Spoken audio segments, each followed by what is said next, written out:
My name is Olivia, and I'm from Southeast Idaho, and I've had my concussion for about 6 months now.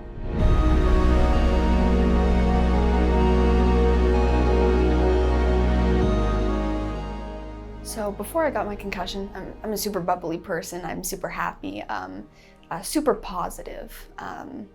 I've always been the positive one in my friend group and in my family, and I'm just a really happy person. First of all, I got a concussion in PE.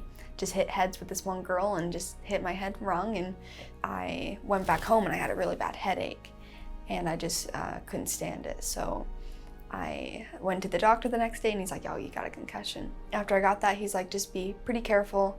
I wasn't careful and I got a second concussion doing track. I was doing the long jump and I didn't have very good balance, so I just somersaulted into the pit and just jolted my head wrong, and that's where some of the symptoms started to kick in. Not just the headache, but depression and anxiety, and it was super terrible. I couldn't concentrate on any school. It was super, super crazy. And then I got a third concussion, tripping down my stairs. I barely caught myself at the end, and it just jolted my head again in the wrong way, and it just damaged part of my brain again. So not permanently, but it just hurt enough to give me a concussion. After I got my second and third concussion, I was super depressed. I just didn't want to do anything. Lost a lot of spark in me, and lost a lot of happiness, and just felt like I was in a pit and just couldn't get out.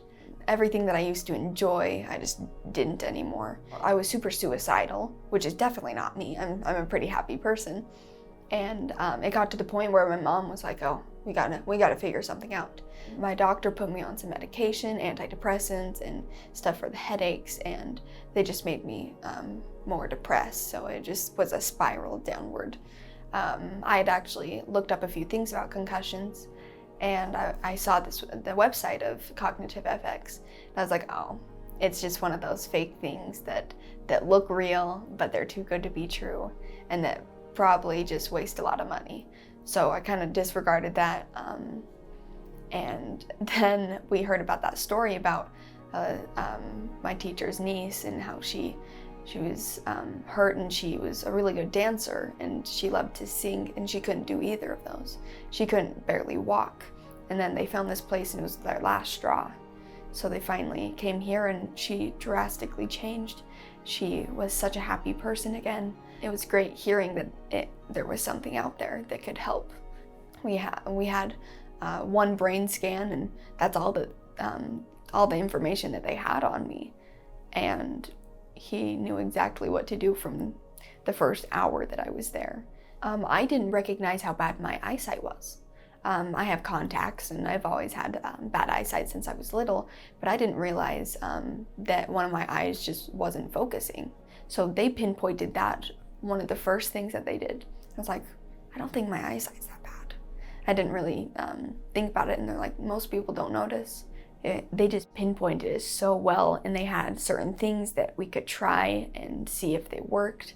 And some of them, if they didn't, then they would know exactly what to do next. And it wasn't just a guessing game. They showed me a few charts. The higher you are on this scale, the worse that your brain is. And I was probably in the middle, and they say that it can go to negatives, and negatives is like super good. Like your brain is processing great, even better than the average person. And I was in the negatives from just a week of doing some exercises. It was so cool to see that improvement, especially on paper, because when somebody just tells you, it's like, "Oh, okay." But when you see the actual facts and the actual evidence for it, it's one of the best feelings ever.